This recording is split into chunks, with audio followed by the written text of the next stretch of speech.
ए भाई, मेरी बात को बहुत ध्यान से सुनना। श्रीपाद कह रहे, भजन को इससे नहीं तौला जाता कि करोड़पति बन गए तो भजन का लाभ बहुत मिल गया, या भजन शुरू किया तो तुम दरिद्र हो गए। बोले देखो भजन फला नहीं, जिस दिन से वृंदावन गए सत्संग सुना उसी दिन से सब चौपट हो गया। दोनों बातें समझना। महारंकत्वे वा परम विभवे सिंगे पे है। अगर रसिकों के संग का रंग चढ़ेगा तभी इस मार्ग में चल सकते हो, नहीं तो फिसलन ही फिसलन है। महारंकत्व हो सकता है जिस दिन से भजन शुरू करो उस दिन से शुरू हो जाए तुम्हारा पाप का संयोग जो पूर्व जमा हुआ है, क्योंकि नष्ट होकर अब तुम्हें भगवत प्राप्ति करानी है। कल एक साधक भारी रोग से ग्रसित, और वो बोला कि हमें लगता है कोई वैष्णव अपराध बन गया। क्यों? नहीं, ये शरीर में। अरे बावरेपन में हम कह रहे शरीर रोग से ग्रसित है तो बुद्धि को तो स्वस्थ रख ले। बुद्धि रोगी हो गई तो शरीर स्वस्थ होने पर भी महान नरक जैसा उसको दिन और रात व्यतीत होता है, नारकी भोगों का चिंतन करते हुए। कोई अपराध तब बनता है जब अहंकार होता है, ध्यान रखना। और तुम जो सब शरणागत हो, रोज ऐसा मंजना लगता है कि तुम्हारे अहंकार चढ़ पाएगा। रोज बर्तन मांजा जाए तो चाहे जितना गंदा हो एक दिन चमकने लगता है। ये सत्संग भाग भर मत जाना, पक्का समझना। जितने बैठे हो अनुभव कर लेना, जहां कमजोरी है यही लगेगा सिर्फ मेरे लिए बोला जा रहा है। और सत्य मानना, ये सत्संग है, ये सार्वजनिक भगवदानंद के लिए किसी व्यक्ति का लक्ष्य करके नहीं, सार्वजनिक सार्वभौम सत्संग होता है। शरीर का रोगों से ग्रसित हो जाना या कोई विपत्ति आ जाना ये हमारे पूर्व अपराध का है, पूर्व पाप का है। वर्तमान में यदि वैष्णव अपराध होगा तो शारीरिक दंड नहीं मानसिक दंड होगा। क्या? आपका भजन रोक दिया जाएगा। तत्कालिक आप बहुत शुद्ध वैष्णव पवित्र हृदय के हैं, अगर कोई त्रुटि हो गई तो तत्कालिक दंड मिलता है। खोपड़ी दीवाल में लग गई, चबेटा लग गया, दांत से जबान कट गई, अचानक कोई ऐसी घटना घट गई, थोड़ी मोड़ी चोट, ऐसा असाध्य रोगों का सृजन पूर्व शरीर रचने के पहले ही होता है, जो पूर्व पाप से है। आज हम भजन कर रहे हैं लेकिन पूर्व पाप रचित इसमें जो सृजन किया गया रोग वो पहले का है, आज से थोड़ी उत्पन्न हुआ है। तो साधक को बहुत विवेकवान रहना चाहिए, नहीं तो अब हमारा शरीर अस्वस्थ और बुद्धि अस्वस्थ, यही मूर्खता नहीं। शरीर स्वस्थ और बुद्धि स्वस्थ है तो हम परमानंद में मगन ठिंगे पे रखा है। हमारी बात को समझना। हमारी बुद्धि भगवदाकार है तो पूरे शरीर में कीड़ा पड़े हो, गलता लगाओ तो कुछ फर्क नहीं है। और बुद्धि विषयाकार है तो चाहे एसी में बैठे हो जलोगे, देखा है। इन समस्याओं का समाधान करने के लिए ही अध्यात्म है, रुपया नहीं है, पद नहीं है। समस्त समस्याओं का समाधान अध्यात्म से होता है, विवेक से होता है। ध्यान दीजिए, परमार्थ पे चल रहे हो तो महारंकत्वे वा परम विभवे, हमारे कदम नहीं रुकेंगे। चाहे हमें ऐसी परिस्थिति दे दी जाए कि भोजन के लिए भी तरसने लगे, और चाहे परम विभवे, ऐसा होता है। ये ना सोचे दोनों बातें होती हैं। एक है चक्रवर्ती सम्राट अम्बरीश जी महाभागवत, और दूसरे चीदर चिदरानी जी महाभागवत, जिनके यहां अतिथि पीपाजी सीता सहचरी आते तो अंदर जाकर अपनी पत्नी से कहते कि आज तो बहुत बड़ा अनर्थ हो जाएगा। उनका क्यों भगवान? बोले बहुत बड़े संत अतिथि आए और आज हमारे पास कुछ नहीं है। जरा विचार करना, उनके घर में दरवाजे और खिड़की भी नहीं रह गई थी। क्यों? संत आते तो खिड़की बेचे आए, 4 मुट्ठी चावल उबाल कर उनको पवा दिए, दरवाजा बेचे। मिट्टी का पात्र था जिसमें रसोई अमनिया करते थे, कुछ नहीं रह गया था जो बेचा जा सके। एक वस्त्र शरीर में था चिदरानी जी के। उन्होंने कहा भगवान अतिथि भूखा नहीं जाएगा। पढ़ के देख लो भक्तमाल जी में श्री नाभाजी ने चरित्र लिखा, जो दिव्य दृष्टि संपन्न महापुरुष। कहा कैसे? बोले वस्त्र है ना कुछ तो बिक ही जाएगा, तो अतिथि को कुछ ना कुछ 4 मुट्ठी चना ही मिल जाएगा, अतिथि तो भूखा नहीं जाएगा, संत तो भूखे नहीं जाएंगे। और महाभागवत जिनके दर्शन करने द्वारिकाधीश के दिव्य दर्शन करके सीता सहचरी और पीपा जी आ रहे हैं, उनके दर्शन करने स्थिति क्या है? खाने पीने की तो बात जाने दो, पहनने के लिए भी सीधे वस्त्र नहीं, एक ही वस्त्र था चिदरानी जी के, उतार के दे दिया, बेचा जाके जो कुछ बिका, जो कुछ भी रूखा सूखा पत्तल में लगाया और बाहर पीपा जी सीता सहचरी के साथ पाओ भगवान। वो समझ गई, स्थिति महारानी थी बहुत प्रवीण, समझ गई कि भोजन देख के समझ गई कि स्थिति क्या, घर देख के उनकी वेशभूषा। तो उन्होंने कहा कि भक्तानी जी को भी बुलाओ, चारों बैठ कर पाते जो भी है। वहां नहीं आप पाइए, वो तो रसोई में है। तो उनका फिर क्या होता, मैं रसोई से लिवा लाती हूँ। अब उनको अगर पीपा जी कहते तो शायद चीदर जी कहते कि आप रुक जाओ, लेकिन सीता सहचरी जी तो सीधे रसोई में गई तो दिगंबर बैठी थी, समझ गए देखते। अंदर घर का हाल देखकर उनको आंसू आ गए, क्योंकि महारानी रह चुकी है, वो स्वयं तो परम वैराग्य से रहती थी, टाट लगा के, महारानी होते हुए भी टाट लगा करके भगवान की भक्ति में। सीता सहचरी जी बहुत ही ज्ञान संपन्न देवी, देखते ही उनको समझ में आ गया कि वो अकिंचनता की हद है इनके घर में, खाने के लिए दाना नहीं, कहीं कुछ नहीं। और तो उन्होंने कहा देवी तुम निर्वस्त्र कैसे बैठी हो? था उन्होंने कहा अरे हमने सुना था आप द्वारिकाधीश के दर्शन करके आ रही, तो जब मिलेंगी तो रूप माधुरी का वर्णन करेंगी प्रभु की। क्या इस नासवान शरीर की चर्चा चला दी?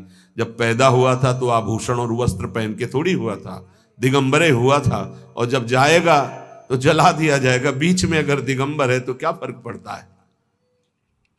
बाहर आई और पीपा जी से कहा इनकी निष्ठा के आगे हम लोग कुछ नहीं है। उनको था कि राज सुखों का त्याग करके कष्ट पूर्वक भगवान का भजन करते हैं, ये अद्वितीय रहनी है, पर उन्होंने कहा जो चीदर चिदरानी जी की रहनी उसके सामने हम कुछ नहीं है। पूरी स्थिति बताई तो पीपा जी कांप गए। ऐसी स्थिति देखो, महारंकत्वे अम्बरीश जी चक्रवर्ती सम्राट परम विभवे, ये भक्तों में दोनों स्थितियां पाई जाती हैं। इन स्थितियों से भक्ति का कोई संबंध नहीं, ये पूर्ण पुण्य का संयोग बनता है तो मान वैभव संपन्न है।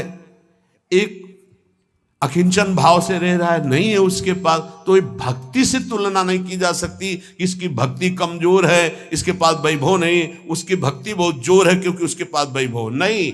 महारंकत्वे व परम विभवे,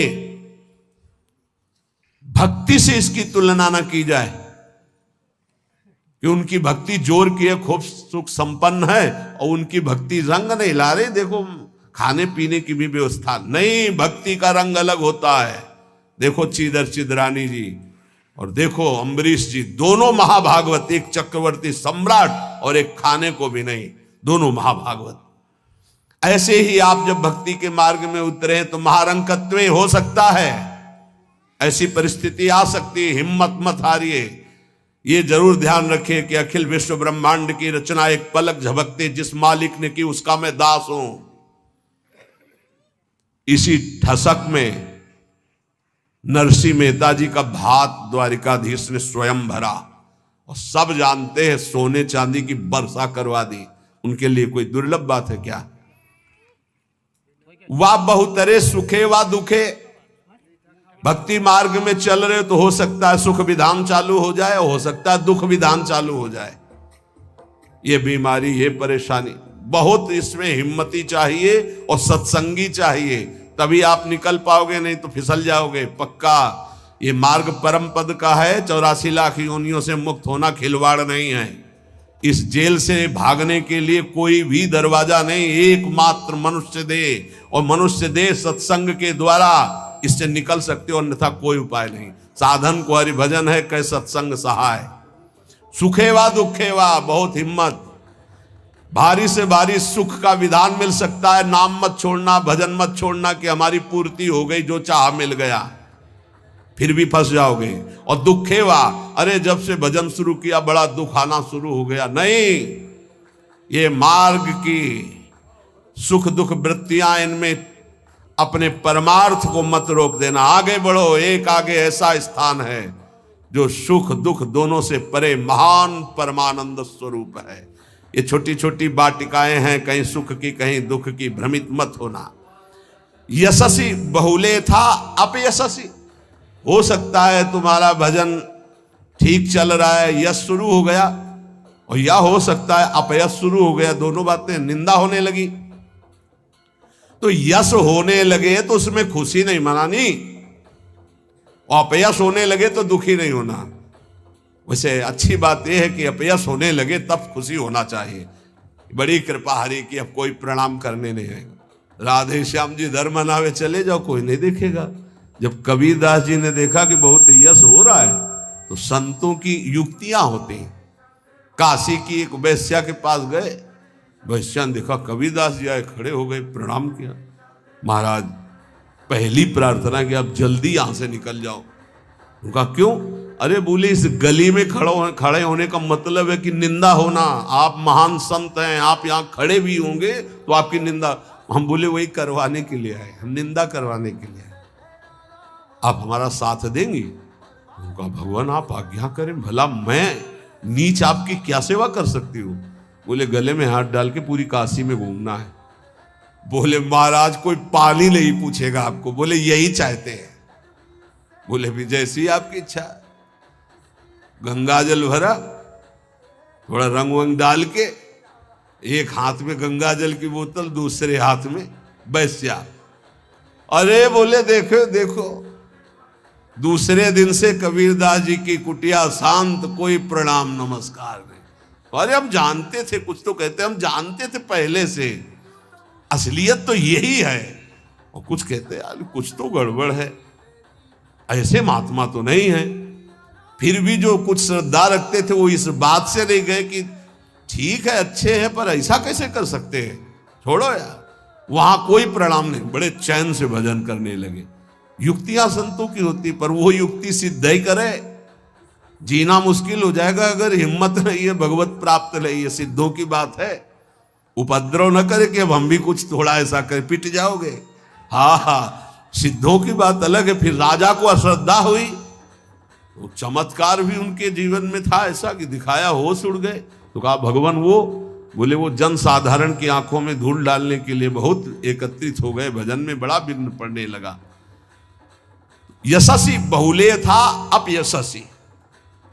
देख लो भक्ति का मार्ग, आप खिलवाड़ मत समझो। महारंकत्वे व परम विभवे, मेरे कदम नहीं रुकेंगे, चाहे भिखारी बना के रखो, चाहे चक्रवर्ती राजा बना दो। बहुतरे सुखे वा दुखे वा, भारी सुख दे दो या भारी दुख दे दो, कदम नहीं रुकेंगे आपकी तरफ से। यशस्वी बहुले था अपयशस्वी, चाहे यशस्वी बना दो चाहे निंदा कराने, खूब निंदा कराओ, हमें मार निंदा हो तो भी हमारा मार्ग नहीं रुकेगा। आगे मणुआ लोस्ट्रे, चाहे मणि दे दो और चाहे माटी के घरौंदे पे रखो, हमें कोई फर्क नहीं पड़ता। महलों में रखो चाहे झोपड़ी में वास दो। सुहृदे परम व द्वेष्यति, सब लोग हमें प्यार करें या सब हमसे द्वेष करें, कोई फर्क नहीं पड़ता, हम अपने मार्ग पर चलेंगे। समा दृष्टि नित्यम मम भवति वृंदावन जुषा, मैं ऐसी सम दृष्टि रख के चलूंगा। हे वृंदावन धाम, मुझे सामर्थ्य प्रदान करो कि मेरे कदम किसी भी स्थिति में लड़खड़ाए नहीं। ये बहुत बड़ी बात है। बिना इस बात के आए बात की बात में नहीं पहुंचा जाता। ये बहुत हिम्मत की बात है। इस शूरवीर का मार्ग है। दुख आवे या सुख, संपत्ति आवे या विपत्ति, यश आवे या अपयश, महलों में रखे चाहे झोपड़ी में, हर स्थिति में हमारी भक्ति में कभी नहीं होने वाली, ये निष्ठा रखे। यहां ऐसी भक्ति बहुत कम है, बहुत कम है। इसीलिए खूब सत्संग सुनो, जितना विश्वास दृढ़ करोगे उतनी भक्ति महान होगी। बिन विश्वास भगति नहीं ते बिन द्रवहि न राम, और राम कृपा बिन सपने जीव न लह विश्राम। हित ध्रुव जो विश्वास है तब ही सुधरे बात, ना तरु माया पंथ में फिरे जो टक्कर खात। और ये स्थिति समत्व की तभी आती जब इष्ट में ममत्व हो जाता है कि अब आपको नहीं छोड़ सकते, चाहे जो कुछ हो जाए प्रभु, चाहे जैसी परिस्थिति हो। संतों की वाणी, इष्ट में अपने सुदृढ़ अनन्यता हो जाना। राधा वल्लभ ध्यान धरोउर, राधा वल्लभ इष्ट हमारे, राधा वल्लभ नाम जपोनित, राधा वल्लभ ही में धारे। राधा वल्लभ जीवन है मम, राधा वल्लभ प्राण ते प्यारे, राधा वल्लभ नैन बसे, सरस माधुरी होत नहीं छिन न्यारे। परम संत श्री रसिक सरस माधुरी जी कह रहे हैं, राधा वल्लभ का ही नाम हमारी जिह्वा में और राधा वल्लभ का ध्यान हमारे हृदय में, क्योंकि इष्ट हमारे राधा वल्लभ। राधा वल्लभ का हृदय में ध्यान और मुख में नाम, ये आचार्य चरण भी आदेश करते हैं। सबसो हित निष्काम मति, श्री वृंदावन विश्राम, श्री राधा वल्लभ लाल को हृदय ध्यान मुख नाम। जो आचार्य का है इष्ट उसके अधीन होते हैं, तो हर समय हमारे मुख से राधा वल्लभ राधा वल्लभ राधा वल्लभ। अब सेवक जी महाराज ने हा हरि रा राधा बा वृंदावन सा सहचरी, हरिवंश नाम में चारों की उपस्थिति पाई, इसलिए आदेश करते हरिवंश नाम विसरे न छिन्न, श्री हरिवंश सहाय बल, हरिवंश भरोसे भय निडर, नित गर्जत हरिवंश बल। इसलिए हम वृंदावन नित्य विहार रस के उपासक, आचार्य की आज्ञा और सेवक जी की आज्ञा दोनों मिलाकर, इसलिए हम हर समय जपते रहते राधा वल्लभ श्री हरिवंश, राधा वल्लभ श्री हरिवंश। इष्ट से हमारा इतना अपनापन हो जाए कि शरीर की परिस्थिति, कल हम किसी उपासक से कह रहे थे कि एक बार 24 घंटे में बैठ करके विचार करो, तुम्हारी दोनों आंखें फूट जाएं तो सोचो कैसा लगेगा। सोचो कैसा लगेगा, भय लगता है ना। तुम्हें कैंसर हो जाए तो कैसा लगेगा। अभी रिपोर्ट आ गई आपकी कैंसर है, बचने की संभावना है, अब कैसा लगेगा। किडनी फेल हो रही है, अब कैसा लगेगा। दिल में समस्या आ रही है, फेल होने वाला है, अब कैसा लगेगा। वो पहले ही सोच लो, पहले तैयारी कर लो, तो जब रिपोर्ट कभी आएगी तो तुम पहले ही तैयार रहोगे। और जब ये सोचोगे तो प्रियालाल से अपनापन जल्दी हो जाएगा कि यार सब धोखे का शरीर कभी छूट सकता है। यही चिंतन घोर वैराग्य में हमको जिलाया, यही चिंतन संसार से बिल्कुल अलग रखा, यही चिंतन सब संबंधों की धज्जियां उड़ा दी कि जब इसी का भरोसा नहीं तो किसका भरोसा करें। क्योंकि ऐसे तो उपासक को बहुत मगन होकर साधन में लगते देखते हैं, जब शरीर बीमार होता है तब जो चेहरे का रंग उतरता है वो हमें अच्छा नहीं लगता। ए बहादुर हो के मरने के लिए नहीं आए हो क्या। वृंदावन काहे के लिए आए हो। यहां जानते हो काहे के लिए आया जाता है। यहां मरने के लिए आया जाता है। मन मरा तन मरा सब मरने के लिए। मनई मारी तनहारी के वृंदावन में गाज। यहां चिदानंद रूप में हमें स्थित होना है, जिसमें कोई जुकाम बुखार किडनी लीवर है ही नहीं।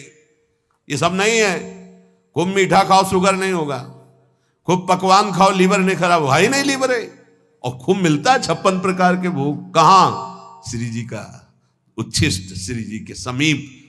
अरे तभी तो कह रहे खूब नाम जप करो। ये तो बहुत घटिया शरीर है, बहुत घटिया शरीर है। और ऊपर से मार इसे सजाए हो, नहीं सजाए, इतना गंदा है। हम इसलिए कह रहे इसे थोड़ा वैराग्य धारण करो। कौन सा बढ़िया है, कौन सा बढ़िया इसमें क्या है इस शरीर में जो बहुत प्यार कर रहे हो। बस चमड़ी का ऊपर खेल है। तो अज्ञानी पुरुष चमड़ी से प्यार करता है, ज्ञानी पुरुष तो तत्व से प्यार करता है। शरीर बीमार हो गया तो तुम बीमार हो गए क्या भैया। और चेहरा उतर जाता है, ये हमको अच्छा नहीं लगता। चेहरा प्रसन्न होना चाहिए कि अब जाने का नंबर आ रहा है, खुशी होनी चाहिए। जैसे नौ विवाहिता और गमन हो रहा है उसका अपने पति से मिलन के लिए, तो कैसा अपने परिवार का थोड़ा वियोग तो होता है, रोते माँ से बकाया, अंदर बड़ी खुशी रहती है। हाँ, यद्यपि हम सबको बहुत प्यार करते हैं, रोएंगे नहीं, हमारा भाव खराब हो जाएगा। हमारा रोना श्री जी के लिए होगा। जब उपासक को देखते कि अमुक रोग और चेहरा उतर गया, तो लगता है कि नहीं यार, सिंह का बच्चा नहीं है तू, प्रेमानंद का बच्चा होकर के तू उदास हो जाए। नहीं यार, फांसी का भी अवसर आने पर हमारे देशवासियों ने जय हिंद बोलकर फांसी चढ़ाई यार, देशभक्ति में। फिर तुम श्यामा श्याम के भक्त हो, शरीर रोगी हो गया तो मुस्कुराओ, उछलो उछलो, नाचो बाके कि जाना है श्री जी के पास यार। अब तो हमें लगता है सर्टिफिकेट बढ़िया बन, बोले कैंसर ठीक हो गया तो उदास हो जाओ, पास रोक दिया गया क्या कुछ दिनों के लिए? हम तो सोच रहे थे जल्दी मिलेंगे। ऐसा ही होना चाहिए, जब रोग बढ़े और जाने की बात आवे तो खुशी मनावे कि श्री जी के पास जाना है। लेकिन श्री जी के पास जाने के तो तुमने सोचा ही नहीं था, इसीलिए तुम उदास हो गए। इस सत्संग को समझो, रोज अपने अंदर कोई ना कोई विचार करो कि अगर किडनी फेल हो गई तो, अगर दिल फेल हो गया, ये सब फेल होने वाले हैं तो तुम्हारा दिमाग सही रहेगा। नारायण स्वामी कहते हैं जो दो को याद करता है वो आगे बढ़ जाता है। एक तो श्री भगवान को मत भूलो, दूसरे मृत्यु को मत भूलो। मरना है, काहे को पाप कर रहे हो, काहे को उद्दंडता कर रहे हो, अधर्म आचरण कर रहे हो, जाना है यहां से। तो हम सब उपासक से प्रार्थना करते हैं, पहले ये बताओ कि भगवत मार्ग में जाने के लिए आए हो या रहने के लिए? जाने के लिए आए हो ना। कहां? श्री जी के पास।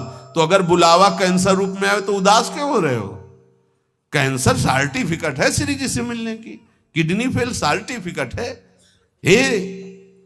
ऐसा नहीं, सिंह के कभी सिंहार नहीं पैदा होते। भगवत मार्ग के साधकों के अंदर कभी एक कायरता, मृत्यु का भय नहीं आता। मृत्यु का भय रोग आते ही तुम्हारे को भयभीत कर देगा कि हे अब तो क्या होगा। अरे अब वही होगा जो हम चाह रहे थे, अब श्री जी मिलेंगी पक्का। मस्ती छानी चाहिए, नाचना चाहिए श्री जी के पास। श्री जी से प्रेम नहीं है, शरीर से प्रेम है, सच्ची मानना। और ये हो गया रोगी तो अब चेहरा उदास हो गया, क्यों?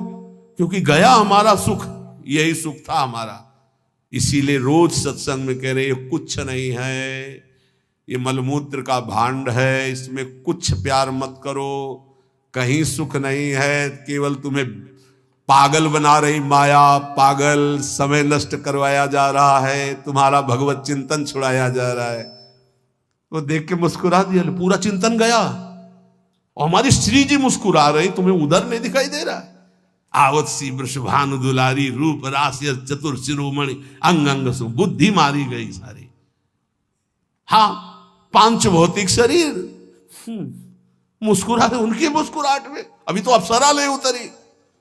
विचार करो, देवलोक भूलोक रसातल, सुन कवि कुल मत डरिए, सहज माधुरी अंग अंग की कह कासो पट दे। जिनकी मुस्कुराहट में लाल, वो हमारी स्वामिनी हो यार। ऐसी श्री जी के शरणागत होकर किसी की मुस्कुराहट, त्रिभुवन में कोई पैदा नहीं हुआ कि मुस्कुराहट हमारी श्री जी की प्रभाव जो डालती उससे कोई अलग प्रभाव डाल सके। क्यों आपको डालती? क्योंकि श्यामा श्याम की अनन्यता नहीं। गावे श्यामा श्याम को, ध्यावे श्यामा श्याम,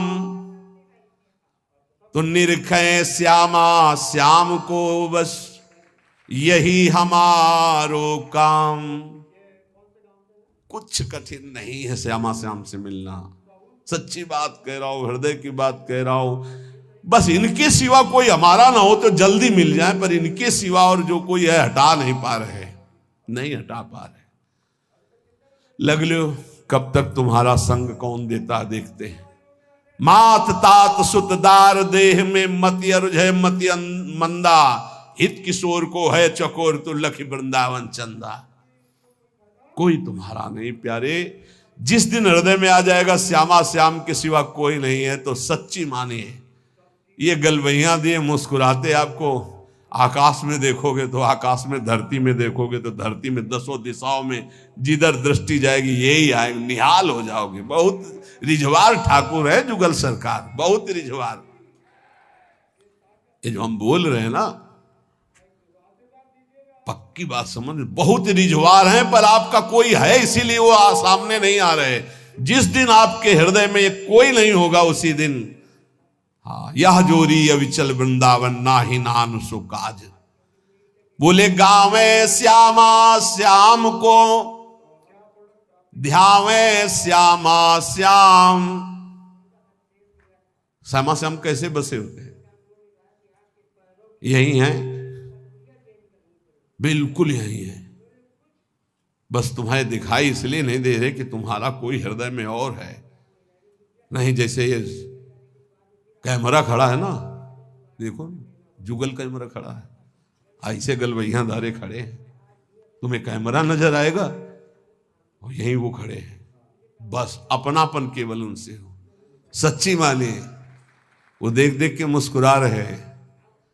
बस ये जरूर है कि तुम्हारे ऊपर कृपा दृष्टि हो चुकी है, बस तुम अपनी कृपा कर लो। इनके सिवा किसी को अपना मत मानो, बहुत जल्दी दर्शन हो जाएंगे, बहुत जल्दी। जिस समय जीव के हृदय में केवल ये, बस आपके सिवा कोई, उनको समझाने की जरूरत नहीं, सफाई देने की जरूरत नहीं, वो इंतजार कर रहे हैं केवल इसी बात का कि संत संग से, गुरु कृपा से तुम सब संबंधों का, सबकी ममता ताक बटोरी, मम पद मन ही बांधी बरडोरी। बस केवल इतनी साधना है, बहुत जल्दी लाभ प्राप्त हो जाएगा, बहुत जल्दी। गावे श्यामा श्याम को ध्यावे श्यामा श्याम, तो निरखें श्यामा श्याम को यही हमारो काम, यही हमारो काम। नाम दंपति लो लागी, निज सेवा सुख रंग महल लीला अनुरागी। सरस माधुरी रंग रंगे मदमाते डोले, और मिले रसिक सजाती संग खोल, अंतर ते मृदु बोले। अगर सजाती रसिक जन मिल जाए तो प्रेमी जनों का हृदय खुलकर उनको प्रेम रस में डुबोता है। नहीं तो रात दिन अपने श्यामा श्याम का गायन, उन्हीं में चित्त को डुबोना। अब जो भजन नहीं कर रहे, संसार के राग रंग में मगन है, भोगों में, उनको ये समझना चाहिए कि ये ना भोग रहेंगे ना आपका शरीर रहेगा। बार बार इसीलिए समझा रहे कि यही हमारी भगवत विमुक्ता श्यामा श्याम के सम्मुख नहीं होने दे रही। जगत में रहना है दिन चार। एक बड़े जमींदार थे, उस समय मोटरसाइकिल नहीं निकली थी। साइकिल आ जाती थी गांव में तो 20 लोग देख ले जाते थे। नई साइकिल आई उनके, नई साइकिल लाए थे। पान की दुकान में साइकिल चढ़े हुए गए और बोले पान लगाओ। बोले देखो तुम लगाओ, हम लौट के आ रहे हैं। और जो उन जिनसे मिलने जाना था 5 मिनट की बात थी, वहां मिलने गए, साइकिल खड़ी करके उतरे, गिरे, वहां पान लगा, पान का संयोग नहीं था, शरीर छूटा और चले गए। इस शरीर का कोई भरोसा नहीं है। आप सत्संग सुन रहे हैं, कल सत्संग सुनाने वाला या सुनने वाला, इसका कोई भरोसा नहीं। पक्का बहुत धोखेबाज शरीर है। चेत हेत कर हरिसो प्यारे, हरि सुमिरन को बार। जगत में रहना है दिन चार। एक ही उपाय है नाम जप। जितना नाम जप कर लोगे उतना तुम्हारा मंगल हो जाएगा, लोक परलोक सर्वत्र। घरक पलक का नाही भरोसा मौत बिछाया जाल। जैसे कोई शत्रु कदम कदम पे जाल बिछा दे, ऐसे मौत तुम्हारे लिए जाल बिछाए, कभी भी कुछ हो सकता है। बहुत पश्चाताप हुआ था जब वो ये घटना सुनी थी। वो सेवा कुंज में सेवा करते थे, 4-5 शिष्य आए धनी मनी और कहा कैसा स्वास्थ्य है, तो उनका थोड़ा शुगर बढ़ी हुई। बोले हमारे यहाँ बहुत बढ़िया डॉक्टर है, चलो। बहुत उनको प्रेस किया और वृंदावनवासी रजोप उपासी उनको ले गए। शुगर तो ठीक नहीं हुई, शरीर पूरा हो गया। जब उस समय जाया करते तो जब सुना, एकदम हक से हृदय में हुआ कि ये शिष्यजन ये प्रियता दिखा करके कैसा घाटा कर देते हैं साधु का, कैसा जीवन व्यर्थ बनाने की चेष्टा कर देते। अरे हम लोगों की निष्ठा है रजरानी में, हमारा शरीर यहां छूटे हमारी अंतिम आकांक्षा है, चूक ना हो जाए। कोई घड़ी कोई भी पल हमारा शरीर छूट सकता है, इसलिए हमें अपनी निष्ठा में रहना है। देखो इतना तो मान ही लो, निरंतर भगवदाकार वृत्ति होना बहुत कठिन बात है। वो किसी किसी में होती है, लाखों में किसी एक की। बातें बनाना अलग बात है। जब भरत जैसे महात्मा से चूक हुई हिरण का चिंतन बन गया, तो हम जब गृहस्थों के घर में जाकर के रहेंगे, उनके बच्चे उनका परिवार, खान पान सुख सुविधा, तो हमारा चित्त जो पूर्व संस्कार से युक्त है वो फिसल कर कहीं ममता कर सकता है। जब राज परिवार का त्याग किया भगवत प्रीति के लिए, तो हिरण के पुत्र में ममता हो गई, तो मनुष्य के पुत्र में, पुत्री में, संसार में ममता हो जाना कौन सी। पता नहीं अंतिम समय कहां हमारा चिंतन फंस जाए। तो बोले ये तो यहां भी हो सकता है।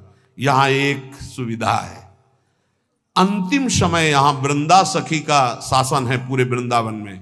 अंतिम समय सखी उसके हृदय में राधा नाम स्फुरित करती, जो यहां शरीर छोड़ता है।